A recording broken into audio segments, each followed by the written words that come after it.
여러분들 한 주간도 또 잘 보내셨죠? 이제 강의가 이제 거의 또 이제 막판까지 이제 되는 것 같습니다. 여러분들 한번 하여튼간에 마지막까지 여러분들한테 강의 들으시라고 수고 많이 하셨고요. 이제 다음 주 한 주는 여러분들과 같이 프로그램을 하면서 진행하는 거로 하면 이제 강의가 아마 마무리될 것 같습니다. 여러분들 아마 이제 중간고사 이렇게 이제 다 보시고 이렇게 자료들 보니까 어떤 것들을 설명하라 그러면 그런 제목하고 같이 이렇게 설명을 이렇게 해 주셔야 되는데 그냥 그 주제만 이렇게 쓴 것도 많이 또 이렇게 있더라고요. 그래서 그것들을 다시 피드백 해드리도록 노력하겠습니다. 그러면 지금부터 이제 제 12장 평가자료 수집에서 우리가 한번 설문지법과 면접법, 그 다음에 관찰법, 포트폴리오법 이 네 가지를 우리가 한번 살펴보도록 하겠습니다. 자, 먼저 설문지법 들어가기 전에 이 평가자료 수집은 평가의 판단 근거가 될 수 있는 이 자료를 어떤 방법으로 수집할 것인가를 정해야 된다는 것이죠. 자, 프로그램의 어떤 목표와 내용 그리고 평가 결과를 활용하는 사람이 누구인지 그리고 평가 활용 목적이 무엇인지에 따라서 수집하고자 하는 어떤 그 평가의 종류가 달라진다는 것이죠.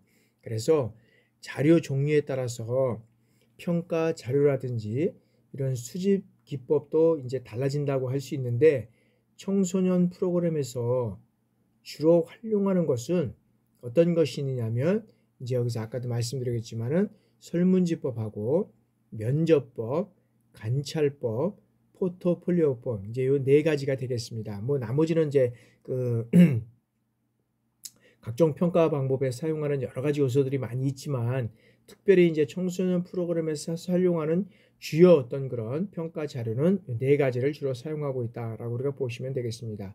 그래서 모든 평가 사항은 다를 수 있지만 절대적인 이 평가 자료 수집 기반은 없다는 것이죠. 그래서 각 기법이 어떤 장점과 단점을 고려해서 이 상황에 따라서 적절한 이 기법을 선정해야 한다라고 우리가 볼 수 있다는 거죠. 그래서 주요 평가 자료 수집 기법에 대해서 우리가 이제 하나하나 우리가 살펴보도록 할 텐데 이제 먼저 이 설문지법이죠. 자, 이 설문지법의 어떤 그런 특징을 우리가 한번 살펴보면 설문지법은 상대적으로 뭐냐면 구조화된 정보를 얻고자 하는 것으로 주로 여기에서는 뭐 의견이라든지 태도, 그 다음에 행동, 그 다음에 생활 환경 이런 것 등을 평가하는데 활용된다는 거죠. 그래서 이 설문지법은 기법 중에서 가장 많은 사람에게 가장 이 용이한 방법으로 자료를 수집할 수 있다는 것입니다. 그래서 결과를 왜 그러냐 그러면 이 결과를 빠른 시간 내에 분석할 수 있으므로 가장 광범위하게 사용하는 이러한 어떤 그 평가 방법 중에서 하나의 어떤 설문지법을 우리가 말씀드릴 수 있다라고 볼 수 있습니다. 그래서 청소년 프로그램 평가에서는 주로 참가자인 이 청소년을 대상으로 만족도 설문조사를 실시하고 있다라고 우리가 볼 수 있다는 거죠. 그래서 설문지법은 여러 가지 어떤 대상을 우리가 구별하지 않고 하기 때문에 다양하게 어떤 면에서 보면 그런 뭐 의견이라든지 뭐 이런 어떤 아까도 말씀드린 태도 생활 환경 이런 평가하는데 활용되고 그다음에 이 결과를 빠른 시간 내에 분석할 수 있어서 이제 이 평가를 어떤 면에서는 광범위하게 사용하고 있고 그다음에 주로 청소년 대상으로 해서 이제 만족도 설문조사를 계속적으로 실시하고 있다라고 우리가 볼 수 있고요. 자, 이 설문지 개발을 한번 이제 두 번째로 보면 설문지를 개발하기 전에 먼저 어떻게 되냐면 이 평가에 적절한 그다음에 기존의 설문지가 있는지 이것을 확인하고 검토하는 것이 필요하다는 거죠. 왜 그러냐면 개발되었던 이 표준화된 설문지는 보다 어떻게 돼요? 타당성과 신뢰성을 갖고 있을 수 있다는 거죠. 그래서 여기에는 어떤 것은 뭐냐면은 여기에서는 이 그 설문지법에는 시간과 이 비용을 어떤 면에서는 절감할 수 있다. 절감할 수 있기 때문에 이것이 이제 필요하다라고 우리가 보고 있다는 거죠. 그래서 설문지를 개발할 경우에는 먼저 이 평가 질문들을 어떻게 되냐면 나열해 보는 거죠.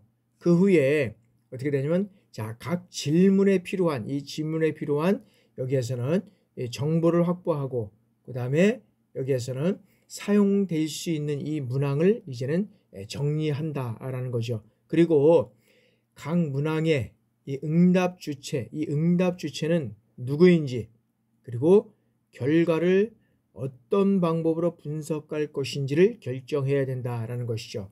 자, 이와 같은 이런 절차를 통해서 평가 질문의 어떤 누락을 방지할 수 있고 불필요한 질문을 이제는 삭제할 수 있다라는 것이 이제 설문지 개발의 방법이 하나가 될 수 있고요.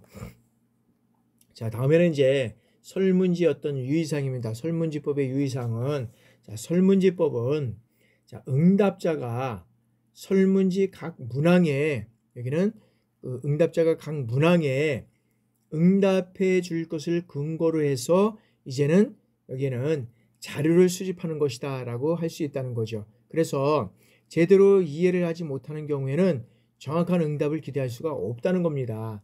그래서 실적으로 보면 이 응답자가 실적으로는 그 제대로 응답을 해야 하지만 정확한 그런 어떤 데이터가 나올 수 있다는 거죠.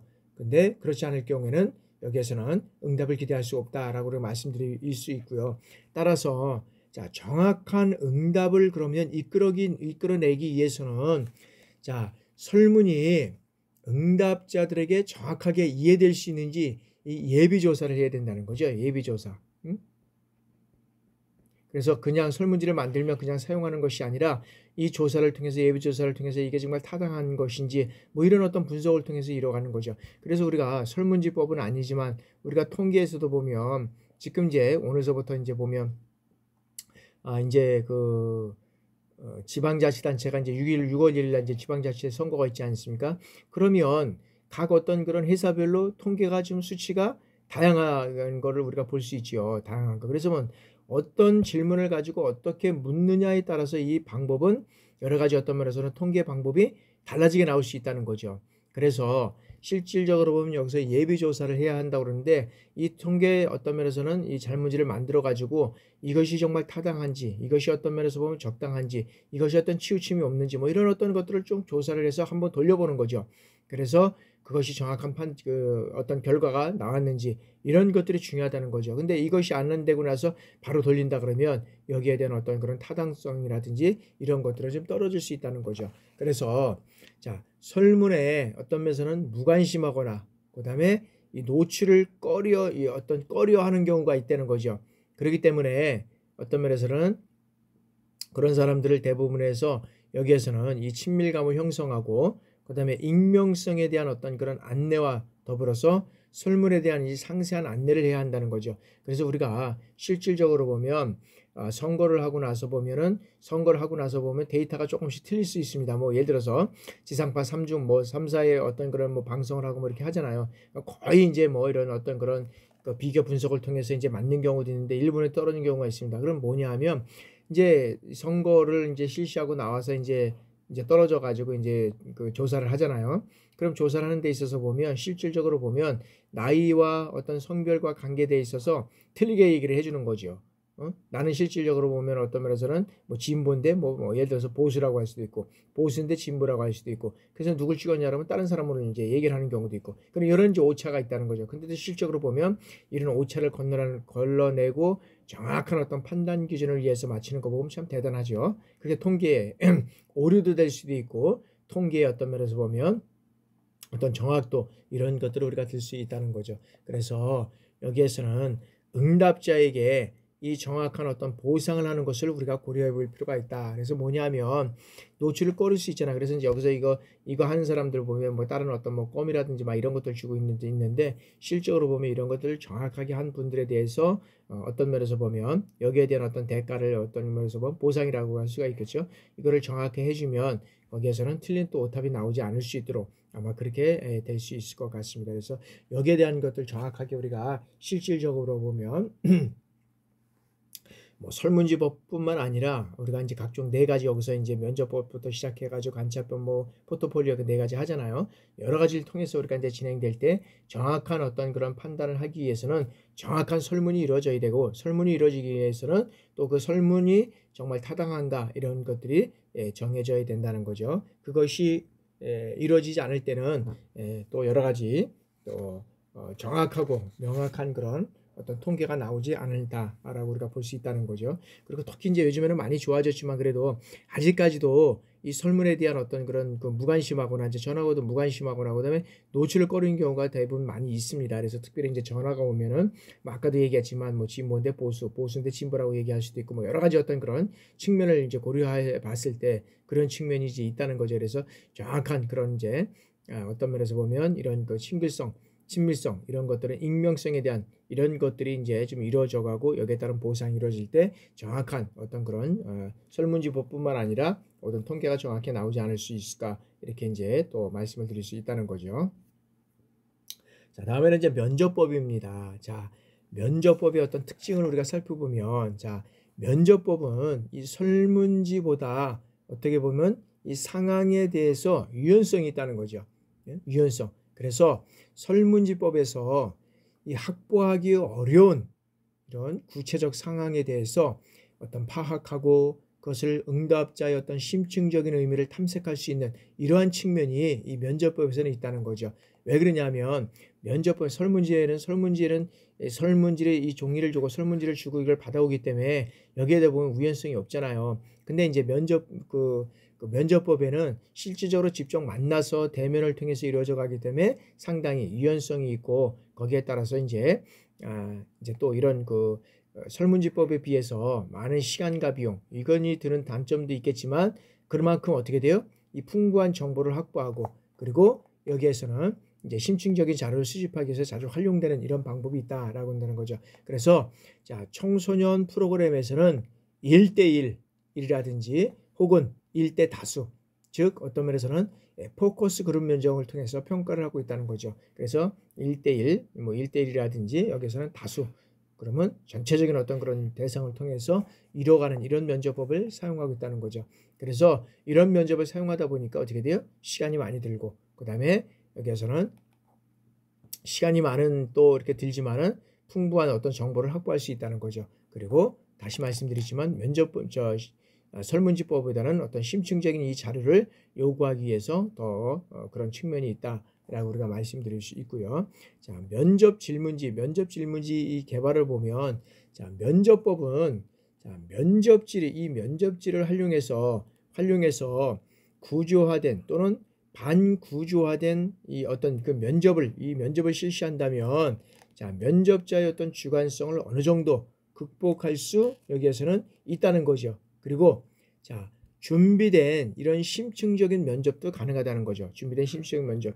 그러니까 설문지법이나 이런 것들은 그런 것들은 그렇게 할 수 없는 건데 이 면접 질문지는 실질적으로 보면 그 사람이 직접 가서 이런 어떤 심층적인 면접을 하기 때문에 1단계를 거치고 2단계의 어떤 심층적인 면접을 한다 그러면 이런 것들이 가능하다는 거죠. 그래서 면접 질문을 만들 때에는 이 설문지를 개발할 때와 같이 평가할 질문지를 먼저 어떻게 돼요? 작성한다는 거죠. 그리고 평가 질문에 답하기 위해서 어떤 정보들을 확보되어야 하는지 이 면접 대상자들이 이 어떤 응답을 해주기를 기대하는지 이런 것들을 이제 생각하면서 개발을 해야 된다는 거죠. 그래서 어떻게 개발을 하고 어떻게 운영하냐에 따라서 이 어떤 면에서 보면 평가는 또 달라질 수 있는 이러한 측면이 있다는 거죠. 그래서 평가는 늘 보면 공정성이 있어야 되잖아요. 공정성. 공정성이 있어야 되고 형평성이 있어야 되고 뭐 이런 것들을 통해서 평가가 이게 공정성과 형평성 이런 것들이 답보되지 않으면 그 어떤 면에서 보면 평가라든지 어떤 이런 모든 것들을 통해서 우리가 신뢰할 수 없다는 거죠. 제일 중요한 것은 우리가 신뢰를 해야 되는데 그런 것들이 담보되지 않으면 신뢰할 수 없다는 것이 우리가 또 문제점으로 지적될 수 있다는 거죠. 자, 그러면 자, 면접 시 유의사항을 우리가 한번 살펴보도록 하겠습니다. 자, 면접은 자, 평가 질문과 관련해서 어떻게 돼요? 필요한 정보를 최대한 얻기 위해서 어떻게 돼요? 대화를 하는 것이잖아요. 그래서 면접은 어떻게 돼요? 기술이고 침묵도 여기는 대화의 과정이다라고 우리가 볼 수 있다는 거죠. 그래서 응답자가 존경받고 있고 그 다음에 친밀하다고 느낄 수 있어야 한다는 거죠. 그래서 이러한 어떤 면접 시 유의사항을 우리가 한번 살펴보도록 하겠습니다. 자, 응답자의 수준에 맞는 이 언어를 사용하고 명확한 질문을 해야 된다. 그러니까 질문을 하는 자에 있어서도 보면 질문을 명확한 질문을 해야 되고 그 질문하는 데 있어서도 보면 그 수준에 맞는 언어를 사용해야 된다는 거죠. 예를 들어서 대학생인데 예를 들어서 뭐 초중고 뭐 이런 학생들 뭐 초딩가 이렇게 뭐 중딩의 어떤 학생들의 어떤 그런 언어를 사용한다든지 이런 것들은 좀 고려해야 된다는 거죠. 그래서 실질적으로 보면 그 수준에 맞는 언어를 사용할 수 있게끔 그거를 하는 것도 상당히 우리가 중요하다, 무엇보다 중요하다고 우리가 한번 볼 수 있다는 거죠. 그리고 명확한 질문을 통해서 명확한 질문을 해야지만 명확한 어떻게 돼요? 답변을 가져올 수 있다는 거죠. 근데 명확한 질문을 하지 않으면 다시 묻게 된다는 거죠. 질문하신 게 뭐죠? 또 이렇게 물으면 또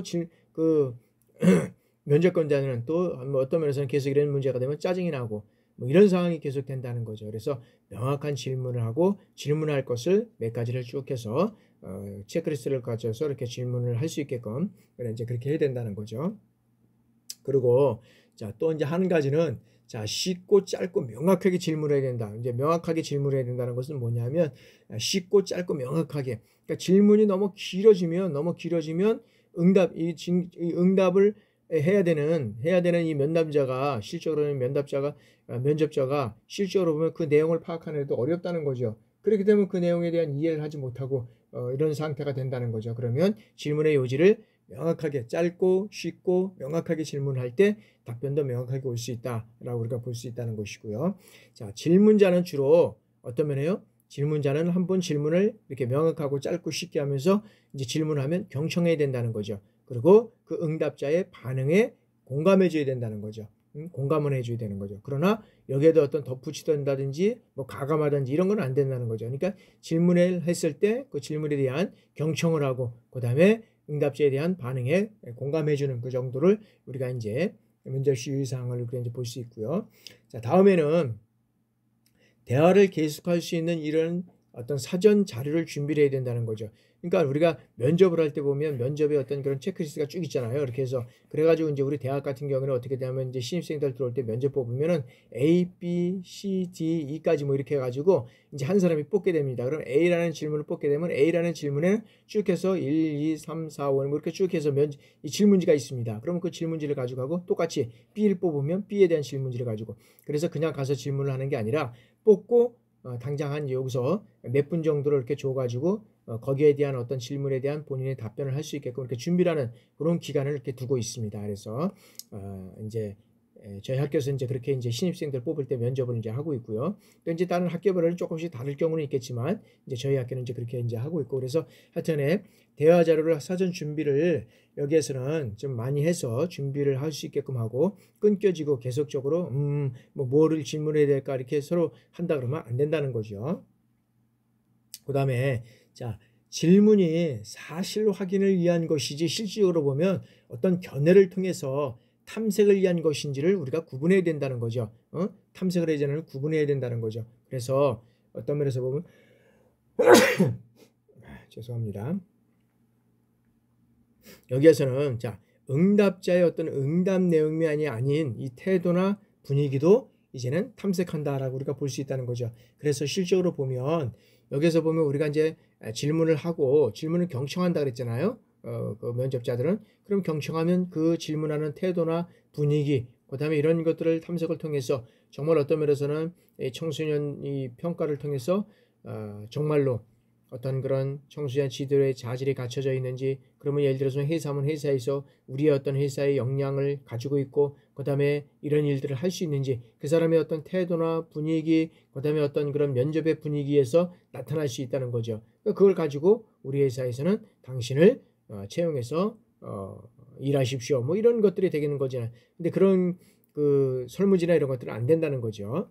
그리고 자, 응답자의 대답이 애매한 경우는 어떻게 돼요? 간략하게 요약해서 확인하는 방법이 있다는 거죠. 그러니까 질문도 명확하고 짧고 쉽게 해야 되지만, 그 다음에 답변도 마찬가지라는 거죠. 애매한 경우가 있는 경우는 간략하게 요약을 해서 확인을 해야 한다는 거죠. 그리고 자, 응답자의 응답 내용에 면접자의 견해를 덧붙여서는 안 된다는 거죠. 아까 말씀드렸죠. 여기서 공감을 하지만 어떤 견해를 덧붙이든지 가감하든지, 가감하는 것은 안 된다라고 우리가 말씀드렸고요. 자, 그 다음에 이 면접 내용은 어떤 면에서는 노트에 키워드로만, 이 키워드로 기록하고 응답자의 양해를 구하고 녹음하는 것이 좋다는 거죠. 그래서 아까도 이제 다시 말씀드렸지만 우리 학교도 면접을 하게 되면은 이제 이 문항을 이렇게 이제 A, B, C, D가 이제 있다 그랬고, 그것을 통해서 이제 한다 그러면 사람이 이제 가서 쭉 해서 이제 이렇게 면접관들이 이렇게 이제 있고, 그다음에 이제 학생들이 이렇게 쭉 해서 이제 앉잖아요. 몇 명씩 이렇게 해서 이제 조별로 짜서 앉으면 이제 여기에는 다 해서 한 명 뭐가 있나요? 여기에는 이제 또 방송에서 이렇게 촬영을 하죠. 이제 촬영을 또 이렇게 이제 합니다, 학생들이. 그래서 촬영을 다 해가지고 근거리 자료를 만들어 놓게 됩니다. 그래서 마찬가지로 여러분들이 이제 이런 거 면접이라든지 이런 걸 할 때 되면 녹음을 하는 것, 어떤 면에서 보면 요즘에는 녹음이라기보다도 이제 다 촬영을 해서 하는 경우가 많이 있죠. 그런 것들이 이제 필요하다. 이제 맨 뒤에 가면 뭐 장단점이 나올 수 있겠지만, 이러한 면접 조사하고 그 다음에 이제 면접 조사의 어떤 장점, 단점을 우리가 한번 살펴보도록 하겠습니다. 자, 면접법의 가장 중요한 장점으로는 뭐냐면 융통성이 있다는 겁니다. 융통성. 아까도 보면 이제 유연성이 있다 그랬잖아요. 그래서 면접자는 자, 면접 대상이 이 어떤 질문의 내용을 이해하지 못할 경우는 어떻게 돼요? 몇 번이고 질문을 반복할 수 있다는 거죠. 그리고 필요한 경우는 어떻게 돼요?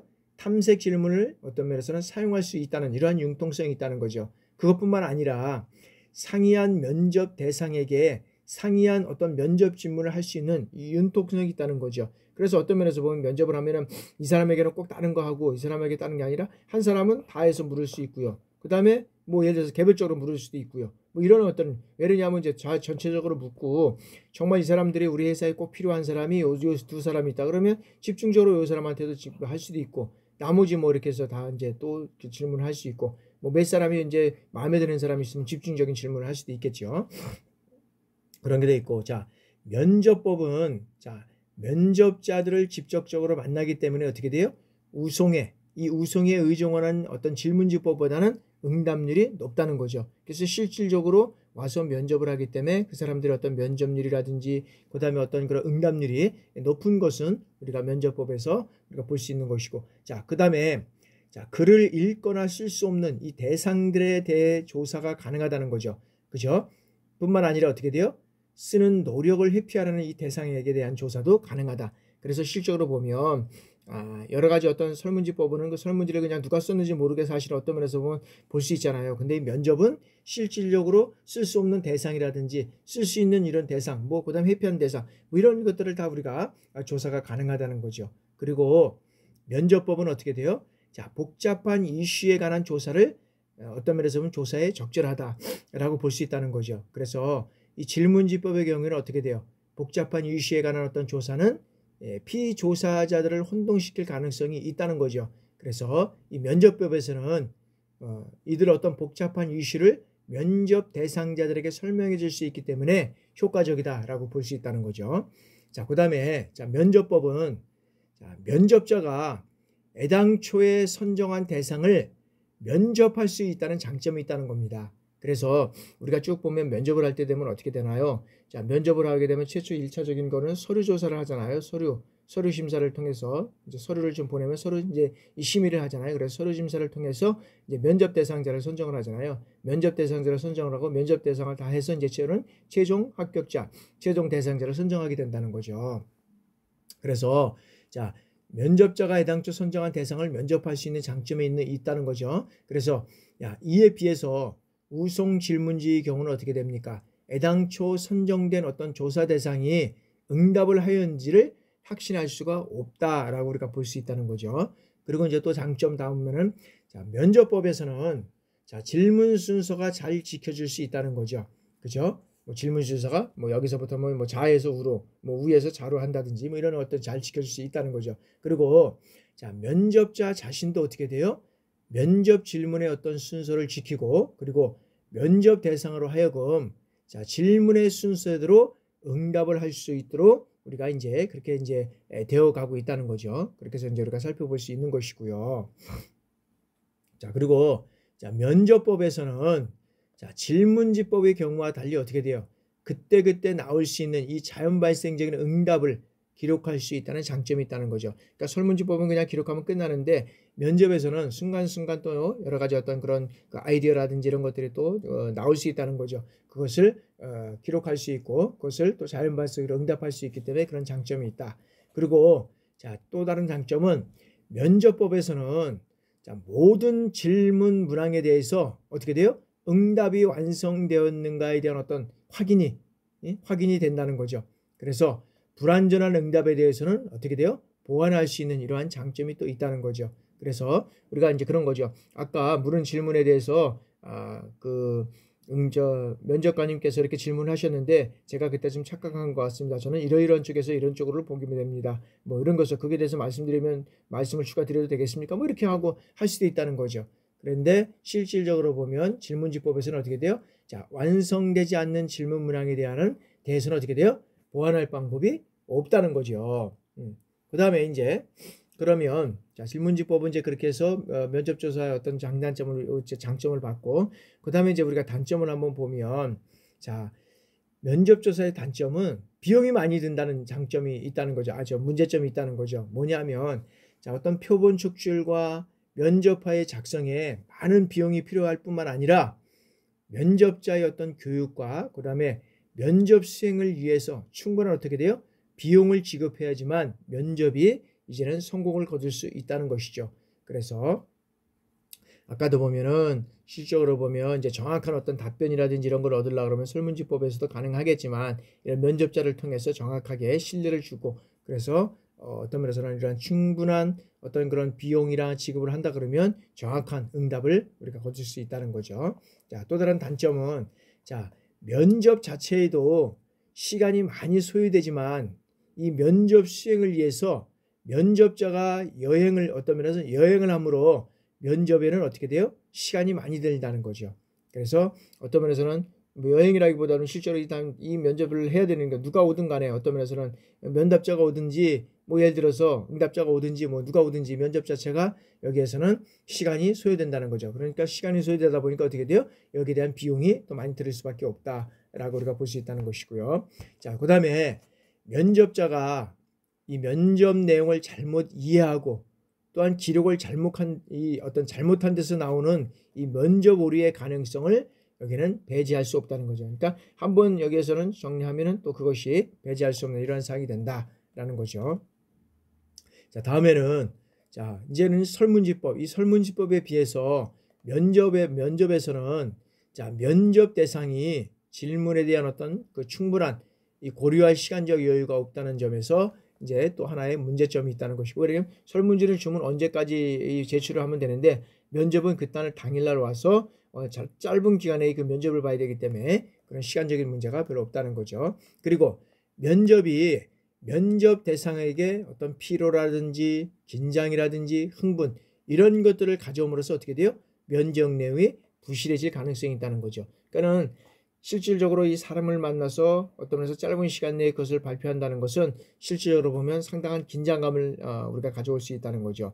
그리고 또 어떤 면에서는 그 긴장으로 해서 또 많은 피로와 흥분을 우리가 가져올 수 있다라고 우리가 볼 수 있다는 거죠. 그러나 이런 어떤 면에서 보면 또 실질적으로 보면 중요한 사람들을 뽑는데 어떤 설문을 통해서는 조사는 할 수 있지만 실질적으로 보면 이 면접을 통해서 모든 것들이 또 이루어갈 수 있다는 거죠. 그런 측면에서 실질적으로 면접법을 또 많이 사용하는 경우도 있다.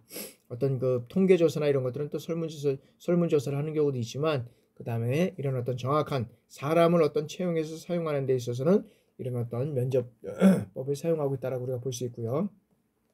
자, 면접법은 면접 대상의 어떤 익명성이 보장되지 않다는 거죠. 그렇기 때문에 어떻게 돼요?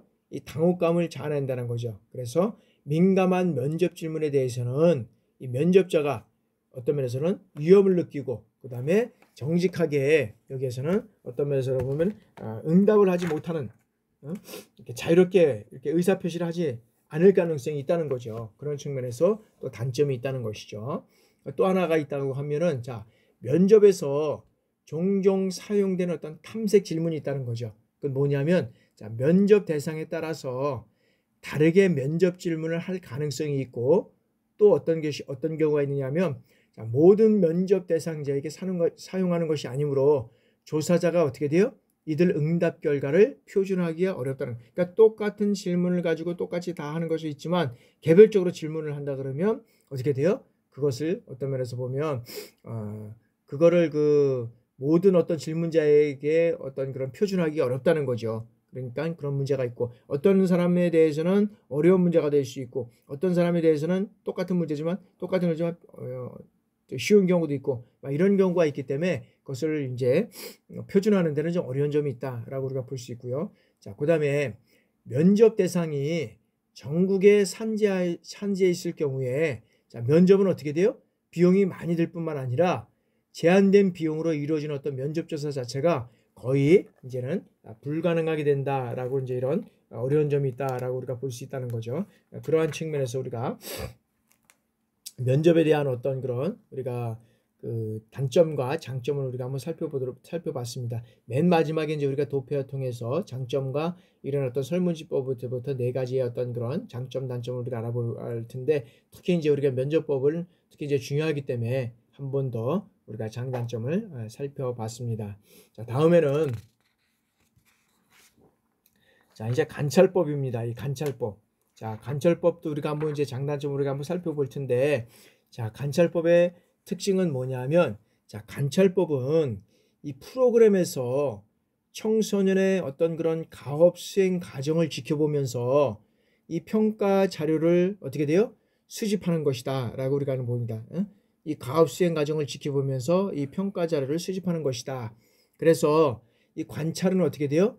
특정한 도구를 사용하지 않고, 그리고 평가 대상의 어떤 그런 특성이라든지 동기, 의도, 감정, 이런 것들을 추론할 수 있어서 이 대상을 이해하고, 그지? 이 대상을 이해하고, 그 다음에 평가하기 위한 어떤 가장 보편적인 방법 중에 우리가 하나라고 할 수 있다라고 우리가 볼 수 있다는 거죠. 그런데 상세한 정보가 필요하거나, 그리고 습득한 기술이 어떤 면에서 보면 사용이 정확한지, 그리고 효과가 있는지, 이런 것들을 측정할 때는 여기에서는 관찰법을 사용한다라고 우리가 볼 수 있다는 거죠. 그래서 이 관찰법은, 자, 활동에 대해서 질적 특성을 파악할 필요가 있을 때 사용할 수 있는 적절한 어떤 평가 방법이 이제 관찰법이다라고 우리가 말씀드릴 수 있습니다. 그래서 관찰은 구조화라든지, 그 다음에 비구조화된 형태로 실시된다. 뭐 구조화나 비구조화하는 건 뭐예요? 이거는 어떤 체계되어 있나, 비체화 되겠냐, 뭐 이런 걸 얘기를 하는 거잖아요. 그래서 자, 구조화된 관찰은 어떤 목표가 정확하게 그 달성되었는지를 평가해야 할 경우에 이제 이 체크리스트를 만들어서 이제 실시를 하게 되는 거고요. 그 다음에 이 구조화된 어떤 그런 관찰은, 자, 올바른 수행과 그렇지 않은 수행을 우리가 구분해서 진행한다라고 볼 수 있습니다. 그래서 이제 이 체크리스트는 일련의 과업에 따라서 수행과 그 다음에 각 과업에 따른 이 수행 방법에 대해서 구체적으로 제시하는 것이 이제 뭐냐면 측정 도구이다라고 볼 수 있고요. 자, 이제 비구조화된 어떤 관찰은 이 체크리스트를 미리 작성하지 않는다는 거죠. 그리고 대신에 뭘 하냐면, 자, 관찰한 것을 자세한 어떤 설명과 함께 기록을 한다는 거죠. 그리고 비구조화된 방법을 어떤 면에서 보면 선택하는 경우는, 자, 관찰 결과의 어떤 최종 산출물이 정해져 있지 않기 때문에 관찰되는 어떤 형태 그대로의 어떤 정보 수집이 필요할 때라고 우리가 볼 수 있다는 거죠. 그래서 이런 어떤 관찰 시 어떤 그런 면을 보면 유의사항을 우리가 한번 살펴보면, 자, 첫 번째는 이 관찰 계획을 이제는 수립해야 한다는 거죠. 그래서 관찰 계획은 뭐냐면 어떤 여기에서는 뭐 관찰 대상이라든지 그 다음에 관찰 행동, 관찰 행동 단위, 그 다음에 관찰 방법, 그 다음에 관찰 기간, 그 다음에 기록 방법, 그 다음에는 돌발 사건 어떤 처리 방법, 그 다음엔 해석 및 어떤 진단의 어떤 기준, 이런 것들을 이제 미리 정해야 한다는 거죠. 그리고 자, 어떤 측정의 정확성을 확보하기 위해서 청소년들의 활동 시에 관찰자와 피관찰자인 이 청소년이 상호작용하는 것을 어떤 면에서는 여기서는 금지한다. 상호작용하는 것을. 왜? 관찰하기 위해서 이미 상호작용하게 되면 어떻게 돼요? 이건 어떤 면에서는 관찰을 최초하는 데 있어서는 어려운 점이 있죠. 그리고 상호작용하는 데 있어서는 이 평가가 정확하게 이루어지지 않을 수 있습니다. 그래서 처음에는 상호작용을 하지 않고 이루어져 가는 것을 우리가 평가를 하게 되는 거죠. 자, 관찰자는 자신의 어떤 주관이나 의견을 최대한 어떻게 돼요? 배제하고, 그리고 여기는 객관적인 관찰이 되도록 노력해야 된다는 거죠. 그리고 자, 상황 조건을 우리가 이제 고려해야 되는데, 여기에서는 뭐 이 행동, 즉 같은 행동이라도 어떻게 돼요? 조건에 따라서 행동이 다르기 때문에 어떤 환경과 상황에서 행동이 일어났는지를 기록해야 된다라는 것을 우리가 볼 수 있다는 거죠. 그래서 다양한 상황에서 관찰함으로써 관찰 결과에 대한 어떤 신뢰도를 높일 수 있어야 한다는 것입니다. 그래서 여기에서는 행동의 변화 추이와 관련해서 우리가 이제 관찰을 해야 하는데, 자, 하나의 행동은 어떻게 돼요? 특정한 목표를 향해서 이제는 움직이는 일련의 행동 중 어느 부분이기 때문에 그렇다라고 우리가 말씀드릴 수 있고요. 그리고 자, 관찰의 필수 조건은 뭐냐면, 자, 수집된 행동 표본이 전체를 대표할 수 있어야 한다는 것입니다. 그래서 대체로 행동을 어떤 면에서 보면 어떤 무선 표집하면 목적을 달성할 수는 있습니다. 그러나 실제 이 관찰에서는 무선 표본이 불가능한 경우가 많다는 거죠. 그래서 체계적으로 표집하기가 이제 표집하기도 한다는 거죠. 그랬을 때 대표할 수 있는 이 행동 표본을 관찰하기 위해서 주로 이제 어떤 방법을 사용하느냐 하면 특정 시간들을 단위로 해서 계속 어떻게 돼요? 무선 축지를 통해서 하는 것이 있고, 그 다음에 시간 표본법과 이 사건을 관찰 단위로 하는 이 사건 표본법을 사용하는 경우가 있다라고 우리가 볼 수 있다는 거죠. 그리고 자, 적절한 기록과 여기는 정리 방법을 여기는 미리 정해야 된다라고 우리가 볼 수 있다는 것입니다. 자, 그래서 뭐냐면, 자, 기록 방법은 어떤 기록 방법에는 여기에서는 관찰 목적, 그 다음에 관찰 행동, 이런 관찰 목적이나 관찰 행동, 이런 단위에 따라서 결정이 된다는 것입니다. 그래서 이때 한 가지 방법만이 아니라 문제와 자료의 성질에 따라서 다양한 방법을 활용하는 것이 여기에서는 바람직하다라고 우리가 볼 수 있다는 거죠. 그렇다 그러면 자, 관찰법의 우리가 장점과 단점을 간단하게 우리가 또 한번 살펴보도록 하겠습니다. 자, 장점은 뭐냐면, 자, 조사 대상의 어떤 마음 상태나 의도, 그리고 협력의 정도에 따라서 여기에서는 조사 결과가 좌우되지 않는다는 거죠. 관찰법에는 어떤 마음의 상태, 의도, 이런 거에 따라서 여기에는 조사 결과가 좌우되지 않는다라고 우리가 볼 수 있다는 것이고요. 그리고 두 번째는 뭐냐면, 자, 조사자가 조사 대상이나 이 행위가 일어나는 현장에서 즉시 어떻게 돼요? 사실을 포착할 수 있다는 것입니다. 그죠? 직접 관찰을 하게 되니까. 그리고 그리고 즉시 관찰 내용과 사실을 여기에서는 기록을 할 수 있다는 것이죠. 우리가 이제 사물을 직접 우리가 관찰하니까 관찰 대상이라든지 관찰 행동, 단위, 그다음에 관찰 방법 이런 것들이 뭐 다 해서 우리가 관찰을 하니까 이런 것들을 사실적으로 기록할 수 있다는 거죠. 그리고 자, 조사 대상이 자신의 어떤 행위나 이런 감정을 표현하지 못하는 경우나 표현 능력이 부족한 경우에도 어떻게 돼요? 자료 수집이 가능하다는 거죠. 그래서 또 하나는 또 뭐냐면 장점으로는 자, 조사 대상의 어떤 의식이라든지 그다음에 습관 이런 것들이 매우 일상적이고 어떻게 돼요? 무의식적인 행동은 이 관찰법에 의해서 자료를 얻을 수 있다는 겁니다. 그럼 단점을 우리가 한번 살펴보면 어떠한 이러한 것들은 단점이 있는지 우리가 한번 살펴보도록 하겠습니다. 자, 단점의 첫 번째는 뭐냐 하면 자, 조사자의 어떤 그 선호와 관심의 여하에 따라서 어떤 그 지식의 범위 등에 따라서 범위 등이 선택적 관찰을 함으로 인해서 객관적으로 중요한 사실을 이제는 어떻게 돼요? 빠뜨릴 수 있다라는 이런 단점이 있다는 거죠. 그리고 관찰의 대상이 되는 이 행위, 그 다음에 태도, 그 다음에 현장에서 이런 것들이 이제 포착돼야 하잖아요. 그렇기 때문에 그 현장을 기다리거나 찾아다녀야 함으로써 어떻게 돼요? 시간이라든지 어떤 비용이라든지 이런 것들이 또 많이 들 수 있다라고 우리가 볼 수 있다는 거죠.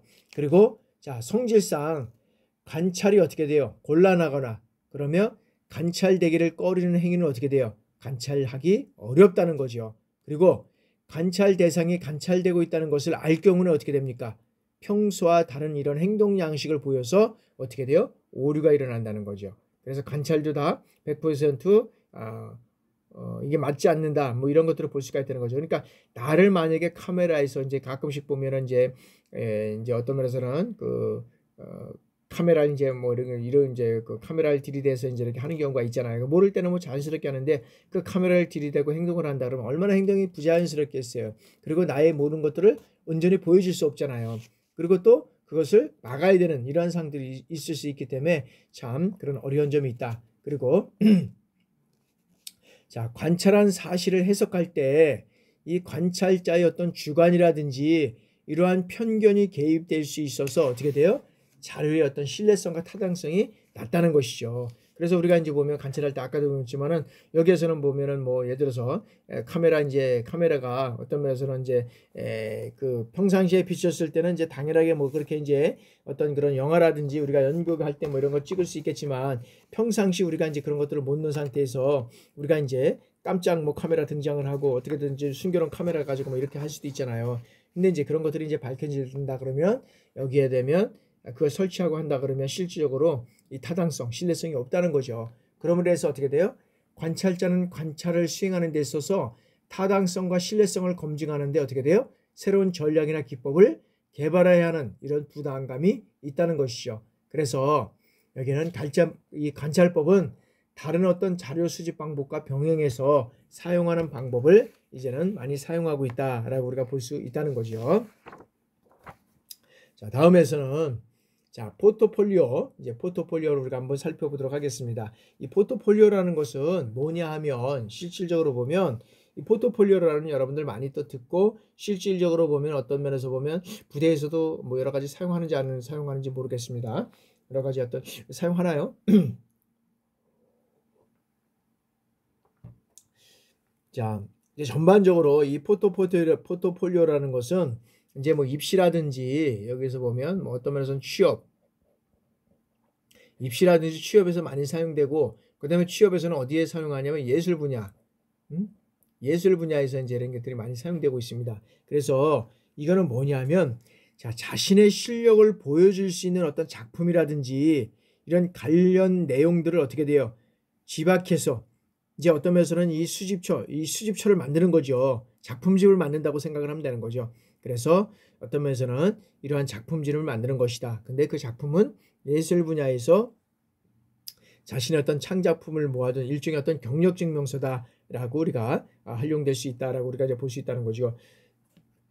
그런데 이제 이런 것들이 이제 최근에 예술 분야에만 사용하는 것이 아니라 나의 모든 것들을 이제 포트폴리오화 이제 해서 만들어 놓는 것도 중요합니다. 그래서 최근 일반 회사에서뿐만 아니라 직무 중심의 어떤 채용이 이제 이루어지면서 이 포트폴리오를 요구하는 경우가 이제 늘어나고 있다는 거죠. 특히 이제 대기업이라고 할 수 있는 뭐 삼성전자라든지 현대, 뭐 롯데, 뭐 이런 어떤 이제 기업도 있고, 그 다음에 어떤 공공기관이라고 할 수 있는 뭐 대한체육회, 그다음에 국민체육진흥공간 이런 어떤 그런 공공기관이 이런 채용 공고를 보면 어떻게 되냐면 자, 직무 역량에 대한 이런 충실한 인재를 원하고 있다는 점을 알 수 있다는 겁니다. 그래서 자, 지원 분야와 관련한 어떤 경험이라든지 능력 이런 것들을 강조하면서 자신의 어떤 직무 적합성을 어떻게 돼요? 기업에 증명할 수 있는 자료가 포트폴리오다라고 우리가 말씀드릴 수 있습니다. 그러면 이런 포트폴리오는 어떤 내용이 들어가야 되느냐라는 거죠. 일단 어떤 특징과 이런 걸 보기 전에 거기에는 그 내용이 어떤 것들이 들어가야 되냐 하면은 자, 우선 첫 번째 보면은 자, 다음에는 이제 우리가 이제 뭐 대학 생활도 여러 가지가 이제 우리가 있다 그러면 처음에는 이제 보면 첫 번째는 이 수강 과목, 수강 과목과 이 경험 정리로부터 이제 시작이 된다는 거죠. 내가 대학에 다니면서 어떤 과목을 수강했고 어떤 경험을 했느냐 이런 거죠. 그래서 대학 생활 동안에 이 수강한 과목들을 어떻게 돼요? 전공과 교양으로 나눠서 이제는 희망 직무와 관련이 있는 몇 가지로 이제 대표해서 이제 선정을 한다는 거죠. 그리고 그 과목이 어떻게 돼요? 주요 학습 내용과 그 다음에 수행했던 과제들을 떠올려서 이제는 작성을 하게 된다는 거죠. 그래서 뭐 이제 몇 년 지났지만은 2019년도에 보니까 그 대한체육회에서 이 신입 채용 그 설명회에서 학점보다 더 중요한 것은 어떤 과목을 수강했는지라고 우리가 밝혔다는 거죠. 학점보다는 공부 다니면서 학점도 다 따서 A+ 맞는 것도 중요하지만 이 학점보다는 내가 어떤 과목을 수강해서 그 과목을 통해서 내가 무엇을 했는지 그래서 이제 이런 것들을 보면 자, 대학 생활의 그 어떤 면에서 보면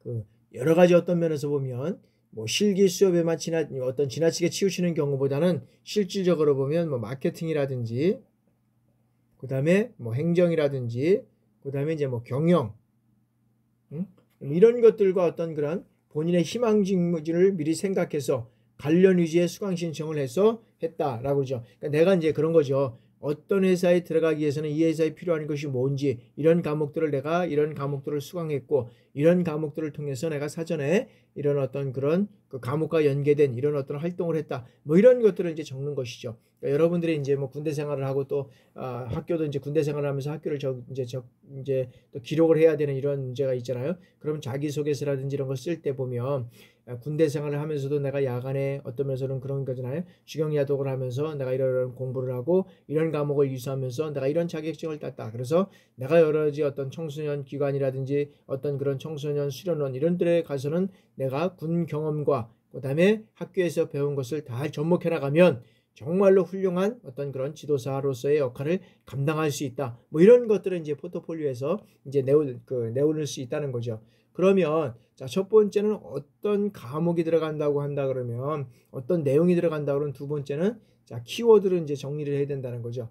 키워드를 이제 정리를 해서 이제 여기서는 경험을 이제 구분하라는 거죠. 자, 경험 정리 단계에서 이 몇 가지 핵심 전략을 이제 짚어보면 어떤 것이냐면 여러 가지 어떤 그런 행동을 단순히 어떤 면에서는 그런 나열하기보다는 그 활동을 한 어떤 이유와 목적, 이유와 목적이 왜 했느냐, 그리고 나의 역할과 어떤 구체적인 활동이 어떻게 연계되어 있느냐, 그리고 함께한 사람과 장소, 그다음에 뭐 결과 이런 것들을 육가원칙을 통해서 이렇게 이제 작성해 나가는 거죠. 그 중에서도 가장 중요한 것은 뭐냐면 해당 이 경험을 통해서 얻은 성과다. 경험을 통해서 얻은 성과가 상당히 중요하다는 거죠. 그래서 이제 뭐 각종 대학생들이 뭐 그냥 이제 학년대 이렇게 되면 뭐 해외에 어떤 면에서 보면 그 어학연수도 가고 여러 가지 어떤 그런 토픽, 토익 뭐 이런 것들도 상당히 많이 이제 점수도 높여놓고 뭐 이런 걸 이제 많이 이제 이렇게 어떤 그런 그 스펙이라 그러죠. 그래서 스펙을 갖춰놓고 이제 있는데 실적으로 보면 회사에서는 이런 스펙도 중요할 수도 있겠지만 이런 스펙보다는 실질적으로 내가 이런 경험들을 통해서 얻은 성과가 뭐냐라는 거죠. 그래서 회사에서도 당신에게 이런 어떤 것들을 주어졌을 때 이걸 통해서 어떤 성과를 낼 수 있느냐 이걸 본다는 거죠. 그래서 여러분들 같은 경우에 특히 이제 군에서도 보니까 군에서 내가 이런 활동을 통해서 이런 성과를 거뒀습니다 라고 하는 것들을 근거를 많이 마련하면 여러분들이 앞으로 이제 또 전역하면서 좋은 이런 어떤 그런 또 제2의 어떤 제3의 인생이 될 수 있는 직업이 될 수 있는 것들을 만들어갈 수 있지 않을까 하는 생각을 해봅니다. 그래서 자, 경험마다의 어떤 키워드를 정해서 구분하는 과정을 거칠 것을 여기에서는 이제 또 작성하는 것이 상당히 중요하다라고 우리가 볼 수 있다는 것이고, 그리고 이제 세 번째는 뭐냐면 자, 어떻게 구성할 것이냐, 어떻게 구성할 것이냐, 구성. 자, 그래서 이제는 어떤 면에서는 나의 경험을 바탕으로 해서 어떻게 이 포트폴리오를 구성할지 이제는 고안해 보는 단계다. 그래서 여기에서는 이 어떤 구체적인 내용을 이제는 선정을 해서 여기에서는 이뤄가야 된다는 거죠. 그래서 포트폴리오 어떤 기본적인 틀은 뭐냐면 표지와 목차, 그 다음에 기반 어떤 신상, 이런 것들을 담은 어떤 개인 프로필이라든지 스토리, 어떤 주요 경험, 이런 것들을 이제 요약해놔야 된다는 거죠. 그래서 직무와 연관성이 있다면 이 전공 속에도 추가해서 여기에서 이제 기록해놔야 된다는 거죠. 그래서 이 표지와 목차는 마지막에 이제 완성해도 되지만 이제 자꾸 이제 이런 것들이 자꾸 잊어버리니까 제일 먼저 해놓으면서 자꾸 이제 거기다 기록을 해놓고 이제 나중에 또 정리를 하는 거죠. 그래서 여기에서 보면 여러 가지 어떤 면에서 보면 내가 최대한 어떤 지원하고자 하는 분야라든지 어떤 직무와 관련해 어떤 있는 것들 어떤 경험과 이 자신의 강점을 살려야 할 수 있는 것, 이런 것들을 어떤 여기에서는 이제 잘 효과적으로 그리고 간결하게 여기에서는 전달할 수 있는 이런 시각 자료가 여기에서는 필요하다는 거죠. 그런 것들이 정리가 안 되면 여러 가지가 중구난방이 된다는 거죠. 그래서 어떤 이런 구상, 내가 이런 활동을 한 것도 중요하지만 이런 활동을 어떻게 했는지를 잘 구상하고 잘 콘텐츠를 만들어가는 것도 또 중요하다는 거죠. 하나 또 많이 본다면 마지막에 보면 자, 내가 전달하고 싶은 나의 이미지는 무엇이냐, 이제 이런 것들을 통해서 나가 만들어가는데 나의 이미지 이제 그러면 이제 세부 이제 마지막에서는 자, 포트폴리오의 어떤 면에서는 이제 완성적인 어떤 그런 이제 단계라고 할 수 있죠. 그래서 직접 제작을 시작하는 이제 단계라고 우리가 만들 수 있는데 여기에서는 이제 뭐냐면 파워포인트 PPT를 이제 해서 만들어가는 거죠. 그래서 이제 이거를 활용해서 디자인을 함께 고민하고 그다음에 본인이 전달하고 싶은 어떤 자신의 이미지 이런 것들을 이제 생각을 통해서 함께 이제 PPT 자료를 통해서 어떤 그런 색깔과 형식을 이제 통해서 이제 이루어간다는 거죠. 어떤 콘텐츠를 갈 것이냐 이게 이루어간다는 거죠. 그러면은 실적으로 보면 뭐 어떤 회사라든지 그다음에 어떤 그런 나의 어떤 그런 이미지를 나타내는 것들은 여기에는 이제 뭐 콘텐츠가 중요하다는 거죠. 뭐 색깔까지 그다음에 어떤 이 색깔은 블랙으로 갈 것인지 화이트로 갈 것인지 뭐 어떤 면에서 차분한 색깔로 갈 것인지 뭐 이런 것들도 여러분들이 이제 선택하면서 이런 것들을 내용을 하나하나 이제 작성을 하게 되면 실질적으로는 어떤 멋진 그런 포트폴리오가 이제 될 수 있다라고 우리가 볼 수 있다는 거죠. 그래서 이 포트폴리오는 실질적으로 보면 어렵게 생각하면은 사실 한없이 어려울 수밖에 없다. 그러나 어렵지 않게 이 모든 것들을 이루어간다 그러면 상당히 쉽게 이런 것들을 이루어갈 수 있지 않나 생각을 해봅니다. 그래서 이런 것들을 통해서 여러분들이 이제 실질적으로 이제 어떤 그런 포트폴리오를 통해서 잘 이제 작성해 나가면 그것이 이제 여러분들이 전역하면서도 좋은 어떤 그런 자료가 될 수 있다는 거죠. 그래서 지금부터 여러분들이 한 내용들은 하나씩 다 기록을 해 놉니다. 여러분들 하나의 방을 여러분들이 컴퓨터상에서 만들어서 내가 했던 것들을 내가 이거를 통해서 어떤 것들을 성과를 얻게 됐고 내가 이런 어떤 그런 훈련을 통해서 뭘 가져왔고 그다음에 내가 이런 어떤 그런 계급 때 이런 어떤 교육을 갔는데 이런 것들을 통해서 내가 얻어왔고 뭐 이런 것들을 쭉 해서 여러분들이 현재 그 군에 들어와서부터 쭉 해서 했던 것들을 경험을 통해서 다 기록을 해놓은 겁니다. 그래서 이 기록을 나중에 PPT 자료를 만들어서 여러분들 제출하게 되면 상당히 이제 좋은 이런 결과를 또 여러분들이 가져오지 않을까 하는 게 생각을 해봅니다. 그러면 이제 포트폴리오를 다시 한번 이제 우리가 들어와서 한번 강의를 계속 진행하도록 하겠습니다. 자, 포트폴리오법. 자, 포트폴리오의 어떤 특징을 우리가 한번 살펴보면 자, 이 포트폴리오는 자, 라틴어에서 시작이 됐다. 그래서 뭐냐 하면 포토레, 나르다와 어떤 면에서는 폴리엄, 잎사귀 이게 합쳐져서 만들어진 이탈리어다. 이탈리어. 그래서 여기에는 포트폴리오, 종이를 나누는 것이라는 어떤 뜻으로 인해서 이제 여기서는 이루어졌고, 원래 이제 이 폴더나 보관함에 들어있는 어떤 서류 또는 수집한 작품을 의미한다라고 해서 포트폴리오다라고 우리가 얘기를 할 수 있다는 거죠.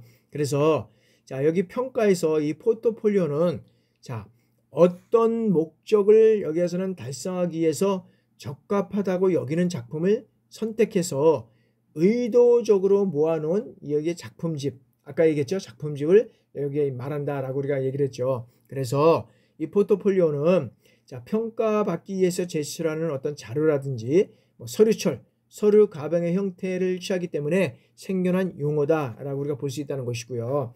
그러면서 자, 청소년 프로그램의 평가에서 이 포트폴리오는 어떻게 되냐면, 청소년이 이 프로그램에 참여하는 동안 청소년의 어떤 이런 관심과 능력과 그다음에 성과와 성장, 노력, 이런 것들을 근거로 제시하기 위한 모든 어떤 결과물이라고 그랬죠. 결과들을 의도적으로 모아는 작품점이다. 그래서 이런 활동을 하면서 실질적으로 여기에서 이런 어떤 청소년이 참여하는 동안에 관심과 능력, 성과, 성장, 노력, 이런 것들을 구체적으로 제시하는 모든 어떤 결과물을 하나의 어떤 작품적으로 모아놓은 거죠. 이게 포트폴리오다라고 우리가 볼 수 있다는 거죠. 그래서 여기에서는 자, 그래서 여기에서는 이 프로그램의 어떤 면에서는 전 기간 동안에 이루어진 어떻게 돼요? 청소년의 모든 활동이라든지 그다음에 어떤 가업, 그다음에 성과,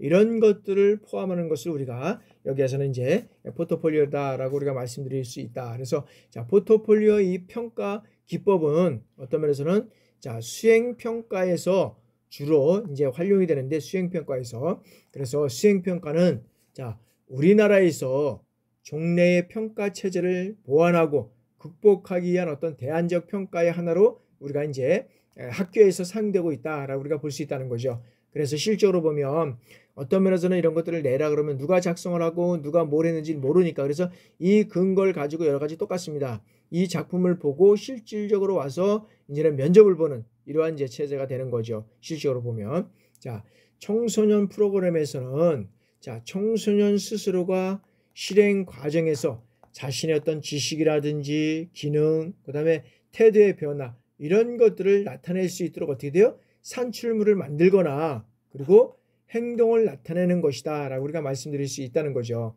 그래서 이 포트폴리오 여기서는 이 행동은 뭐냐면, 자, 청소년이 어떤 면에서는 여기서는 듣기, 그 다음에 쓰기, 그 다음에 읽기, 그 다음에 말하기, 그 다음에 만들기, 그 다음에 뭐 노래 부르기, 그 다음에 연주하기, 뭐 이런 것들뿐만 아니라 하나의 어떤 그런 프로젝트를 완수하기까지 어떤 면에서는 이 준비부터 마무리 단계까지 어떤 전 과정을 여기에다 담아놓는 거죠. 그래서 자, 이 포트폴리오법은 자, 이 프로그램과 평가를 통합시켜서 지도자라든지 그다음에 강사, 청소년, 이런 것들이 협력하는 어떤 기회를 제공한다라고 우리가 볼 수 있다는 거죠.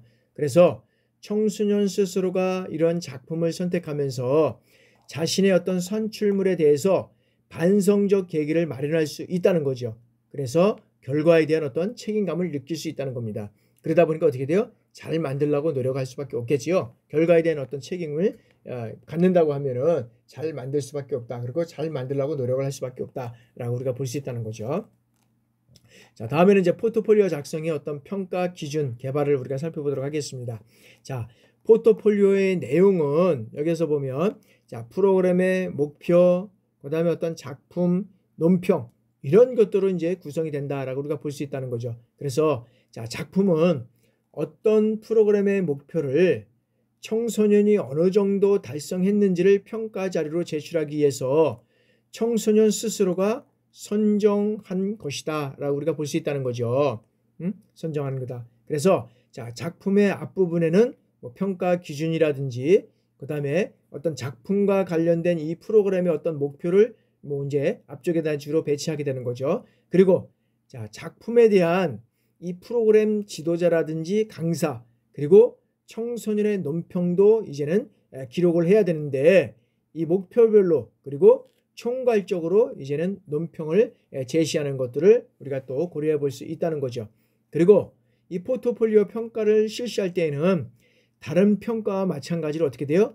먼저 평가 목적을 이제 정해야 된다는 거죠. 그리고 평가 목적, 이 평가 목적을 정하고 평가 항목을 어떻게 돼요? 구체적으로 여기에서는 선정을 해야 한다라고 우리가 볼 수 있다는 거죠. 그리고 평가 목적이 명확하지 않으면 어떻게 돼요? 평가의 적절한 내용의 어떤 선정이 어렵게 된다는 거죠. 그래서 평가 목적이 정해지면 어떻게 돼요? 그 목적에 따라서 어떤 프로그램의 성과를 평가할 것인지를 우리가 결정을 해야 된다라고 우리가 볼 수 있다는 거죠. 그래서 성과는 제시된 프로그램의 목표를 분석을 하고 그 다음에 이에 따른 어떤 과제라든지 내용 그리고 활동들을 중심으로 해서 어떤 성과를 평가할 것인지를 정해야 된다라는 거죠. 그리고 이 포트폴리오를 통해서 지식이라든지 그 다음에 어떤 면에서 보면 기능, 태도 이런 것들을 평가할 수 있는데 이러한 것들을 어떤 면에서는 구체적으로 정하는 것이 상당히 중요하다라고 우리가 볼 수 있다는 것이죠. 그래서 자 마지막으로 이 포트폴리오 채점 기준을 어떤 면에서는 개발을 해야 된다라는 거죠. 그래서 실적으로 보면 자 채점은 자 평가 준거에 근거해서 여기에서는 채점 기준에 따라서 채점 준거는 어떻게 돼요? 포트폴리오의 질을 판단하는 것이므로 여기에는 준거를 정하는 것이 매우 중요하다라고 우리가 볼 수 있다는 거죠. 그래서 채점 준거는 3 내지 4개가 우리가 적절할 수 있다. 그리고 준거가 정해지면 어떻게 돼요? 각 점수가 어느 정도의 수행을 말하는지 명확하게 하기 위해서 각 준거별로 이 수행 어떤 수준의 기준을 작성을 하게 된다라는 거죠. 그래서 이제 이와 같은 기준을 정하는 포트폴리오의 어떤 지적 수준을 우리가 이제 의미하게 된다라고 우리가 볼 수 있다는 거죠. 그런 측면에서 우리가 이제 포트폴리오를 이제 이해를 하시면 되고요. 그러면 자 포트폴리오 평가 시 여기에는 유의사항이 뭔지를 한번 우리가 살펴보도록 하겠습니다. 그러니까 유의사항은 우리가 한번 10분 동안 휴식하고 계속 진행해 나가도록 하겠습니다.